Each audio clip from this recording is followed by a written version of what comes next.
Olá, meus queridos alunos, saudades de vocês.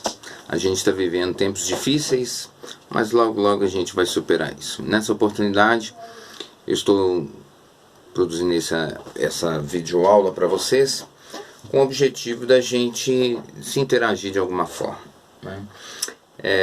Nessa primeira videoaula, eu quero abordar a questão da nossa prova. Vocês já sabem que o resultado está lá e eu espero que vocês já tenham visualizado. E gostando ou não, né, eu acho que a gente tem sempre que fazer melhorias para que o nosso resultado venha a crescer cada vez mais, né? Bom, em nossa prova, eu vou enviá-la para vocês por um arquivo, vou anexar esse arquivo, e eu vou pedir para que vocês respondam a prova como correção e reenviem de volta para mim. Se vocês tiverem algum pouco de dificuldade em fazer isso, peça ajuda a um adulto, um responsável, para que você possa responder na própria prova, no próprio arquivo, e reenviar novamente para mim. Bom, isso vai valer ponto e é uma orientação que a gente vem recebendo da própria coordenação, que é para que a gente produza algum material ou mesmo videoaula para vocês. Então, vou começar com a prova. A nossa prova, eu estou com a prova aqui tipo A, e a primeira questão, aliás, antes de dizer a primeira, quero dizer as habilidades BNCC cobradas nessa prova. Então eu coloquei 3 habilidades para vocês, e a primeira diz, né, começa com EF, Ensino Fundamental 07, sétimo ano, HI, História, 01, habilidade número 1. Exemplificar o significado da modernidade, que está entre aspas, e suas lógicas de inclusão e exclusão, com base em uma concepção europeia. Essa aula é o seguinte, ou melhor, essa habilidade é o seguinte: eu não cobrei ela toda na íntegra. A gente fragmenta as habilidades, elas podem ser fragmentadas. E a questão número 1 dessa prova já pede exatamente essa habilidade. Veja só, a questão diz assim: as relações humanas nem sempre foram como são hoje. A sociedade capitalista atual nasceu no período conhecido como Baixa Idade Média. Explique a origem dessa sociedade. Veja bem, gente, vocês estão lembrados que eu coloquei a matéria da prova no quadro, coloquei o capítulo 1, a transição da Idade Média para a Europa moderna, capítulo 2, a expansão marítima europeia. E além disso, eu havia colocado páginas 15, 20, 21, 24 e 25 e falei, gente, vou cobrar em cima dessas páginas. Além do capítulo, matérias afins, né, o próprio caderno, exercícios, deveres de casa que a gente passa e cobramos na íntegra como ele foi passado para vocês. Então tá aí, né? Essa questão número 1, página 15. Olha só, eu quero que vocês me acompanhem com o livro. Na página 15, pegue seus livros, pegue seu livro, né, no caso. E olha só, na página 15 eu tenho feudalismo e capitalismo como subtítulos, né, dentro desse capítulo. Operações financeiras, moedas. E olha o que diz aqui logo no início. Vou ler a questão antes. As relações humanas nem sempre foram como são hoje. A sociedade capitalista atual nasceu no período conhecido como Baixa Idade Média. Explique a origem dessa sociedade. Veja bem, que sociedade que estaria dizendo? Que sociedade estou procurando dizer? Qual sociedade estou falando? Bom, a sociedade capitalista atual nasceu no período conhecido como Baixa Idade Média. Veja bem, quando nós falamos dos burgos na Idade Média, nós estamos falando de um grupo social que desempenhou atividades comerciais. O burgo é uma cidade medieval e os moradores dessa cidade são chamados de burgueses. E a maioria desses moradores na cidade estão ligados a uma atividade comercial. Então, o grupo, né, a sociedade, vamos lá, explica a origem dessa sociedade, é propriamente a burguesia. Olha só, as relações humanas, porém, nem sempre foram como hoje. Isso é a nossa questão, tirei daqui, né? À medida que o feudalismo se expandia, ocorria uma série de alterações na vida social europeia. O desenvolvimento das cidades provocou o surgimento de uma importante mudança na mentalidade. Bom, aí vai falar de outras coisas também. E a moeda, lá embaixo, aí vai falar de banqueiros, vamos falar de cambistas. Alguns mercadores com mais prestígio passaram a realizar também operações de câmbio e avaliação de moedas. Gente, que grupo é esse? É a burguesia, né? A questão vai abordar sobre a burguesia. Então, as transformações socioeconômicas ocorridas durante a Baixa Idade Média vai dar origem a um outro grupo, que é a burguesia, né? Que vai estar ligada diretamente às atividades comerciais. Bom, a questão é essa, né? A questão número 2, habilidade número 4. Identificar as principais características dos humanismos e dos renascimentos e analisar seus significados. Bom, aqui a habilidade está copiada na íntegra para vocês. Diz assim: as cidades medievais tornavam-se centro de intensa produção intelectual. As atividades urbanas requeriam novas habilidades e conhecimentos. Ler, escrever e calcular eram indispensáveis à prática do comércio. E eram ricos comerciantes que patrocinavam artistas renascentistas. Vamos dar uma olhadinha lá na página 20 e ver o que essa página diz para nós. Na página 20, nós temos o título Renascimento. Bom, e a nossa questão é: defina renascimento cultural. Bom, esse texto da questão eu tirei do próprio livro. Está aqui, as cidades e a cultura. E aí vai falar das mudanças que vão estar ocorrendo nesse período, né? A renovação artística e intelectual entre os séculos 13 e 16, uma transformação dessa mentalidade que até então os medievais tinham, né? O humanismo ele aparece, o naturalismo ele aparece, então um outro olhar agora sobre o homem passa a ser observado, né? O teocentrismo deixa lugar para o antropocentrismo, né? Então, uma resposta simples e bem objetiva é argumentar do movimento de renovação artística e intelectual entre os séculos 13 e 16. Você pode observar aqui já o final dessa página número 20. Atividade, tema que nós abordamos bem dentro da sala de aula. E mais, né? Deixei essa deixa aí para vocês, né? Página 20 eu vou ter uma questão em cima dela. A questão número 3, aí voltamos lá para a habilidade número 1. A peste negra, também conhecida como peste bubônica, devastou a população europeia no século XIV, com grandes consequências a longo prazo para quase todo o continente europeu. Como as condições de higiene nas cidades eram precárias, a população de ratos ajudava a transmitir a doença.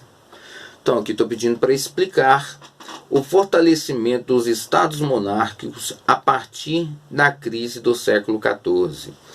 Aí a gente olha um pouquinho mais à frente, página 24 e 25. Crise do feudalismo. Bom, entre a crise do feudalismo, nós temos a peste negra. E a questão não está pedindo para falar da peste negra, mas sim abordar sobre o fortalecimento dos estados monárquicos, ou seja, a centralização do poder monárquico, a partir do momento da crise, né? Então, nós temos né, essa centralização do poder, e muito se deve pela a falta da mão de obra, que muitos, né, europeus morreram. Historiadores afirmam que em torno de 1/3 da população, algumas cidades com 50% de sua população pereceu, e a Europa entrou em caos, né? Num caos econômico, num caos socioeconômico, né? Então, os feudos perderam sua mão de obra, os camponeses vão se rebelar porque a nobreza vai exigir o mesmo nível de trabalho, e as revoltas vão começar a ocorrer. E para conter um pouco dessas revoltas, manter a ordem, a nobreza solicitou o rei. E com isso o rei, que tinha um poder descentralizado, típico da Idade Média, agora começa a centralizar o poder. Começa o quê? A ter o poder concentrado em uma única pessoa. O monarca, o rei. Bom, dê uma lida na página 24... 25, que fala sobre o Estado, que você consegue amarrar isso e elaborar a resposta para mim, né? De forma bem clara e objetiva. Pulando lá para a questão 4, habilidade número 4, essa eu não li, aliás já, né? Identificar as principais características do humanismo e tal, né? Então nós temos a questão da Mona Lisa. Está aqui, ó. Explique o que era a técnica renascentista nas pinturas conhecida como perspectiva. Eu separei isso aqui no dicionário para a gente ver o que diz sobre perspectiva. Técnica de pintura ou desenho tridimensional que possibilita a ilusão de espessura e profundidade das figuras. Bom, isso é uma técnica criada lá no Renascimento. O que a palavra perspectiva significa é essa técnica, mas na nossa língua portuguesa ela tem outros significados também. Ponto de vista, sentimento de esperança, expectativa, né? Qual a sua expectativa sobre o ano de 2020? Nós não tínhamos essa, né, pandemia, né, na nossa agenda, né? Então as expectativas elas começam a ser questionadas e agora vamos criando outras, mas não é essa a expectativa do olhar propriamente dito, mas uma expectativa, uma perspectiva tridimensional, que foram criados pelos renascentistas, né? Os artistas renascentistas. A ideia da altura, da largura, da profundidade. E exemplificamos isso em sala de aula. Não vou lembrar quem foram os nossos alunos colaboradores, que eu pedi para que ficassem em pé, em frente à janela. E nós ali fizemos uma análise, né? Como se estivesse pintando um quadro. E aquele aluno que estivesse ali estaria sendo retratado exatamente como é, e atrás dele a janela que formaria a profundidade, o panorama, uma visão panorâmica lá no fundo, mostrando o horizonte, né? Me lembro aqui, acho que falando de árvores, prédio, né? Muro, alguma coisa assim, que seria a nossa visão de dentro da sala, né? Então a Mona Lisa está aqui como se estivesse numa janela, e a questão, né, B da questão 4, descreva o quadro exemplificando essa técnica. A perspectiva. Descreva o quadro exemplificando essa técnica. Então não estou pedindo agora para explicar o que é a perspectiva. Isso já foi na questão anterior. Agora é você descrever o quadro. Simples, né? Olhar para o quadro e analisar, né, o que nós temos ali que vai abordar essa perspectiva. Que em tese é a profundidade. Você vai olhar o que é a proporção tridimensional, né? Você olha, você reconhece quem é a figura de Mona Lisa e tal. Muitos abordaram sobre a questão do olhar. É verdade, o olhar, quando a Mona Lisa, né, você está olhando para ela, você tem aquela sensação que ela também está olhando para você. É fato, né? Isso é uma questão da perspectiva, sim, não está errada.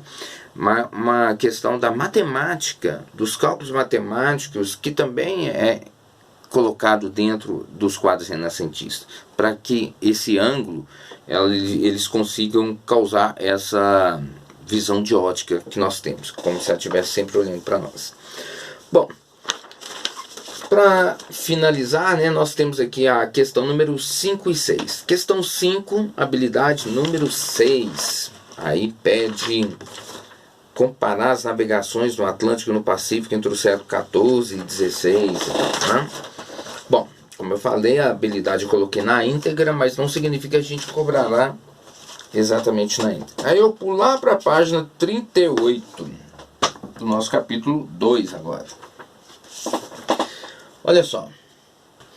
No século XV e XVI, já na Idade Moderna, os mapas elaborados pelos europeus mudaram com as grandes navegações, que permitiram a descoberta do caminho marítimo para as Índias e a conquista do Novo Mundo. A Europa passou a ser representada no centro dos mapas. O que motivou dar início às grandes navegações europeias? Bom, pergunta simples. E nós fizemos ela dentro de sala. Bom, o que motivou dar início? Se é o início, alguém começou. E o título da nossa página 38 é Por que Portugal foi o primeiro? Por quê? Bom, aí nós vamos abordar a centralização política, a busca por mão de obra, coisas que nós já falamos anteriormente, porque a causa da peste negra, né?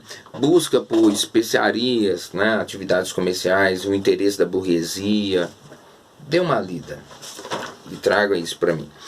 Explique por que a Europa passou a ser representada nos centros do mapa. Olha só, aí voltamos para a página 32, no início do capítulo. Aliás, eu quero ainda passar na página 31. Nós temos aqui na página 31 3 mapas e um deles, o segundo, mostra Jerusalém ao centro. Bom, depois a Europa passa a ser representada no centro. Por que será, né? Essa forma de representação explícita a dominação europeia sobre outros povos e continentes no período. No século XV e XVI, já na Idade Moderna, os mapas elaborados pelos europeus mudaram com as grandes navegações. Por que mudaram? Porque a Europa ela se torna o centro das atenções, né? Ela passa a dominar o mundo. Os portugueses logo aqui chegaram em 1500, 1492, os espanhóis, né, chegam aqui ao continente. A África começa a ser explorada também pelos portugueses.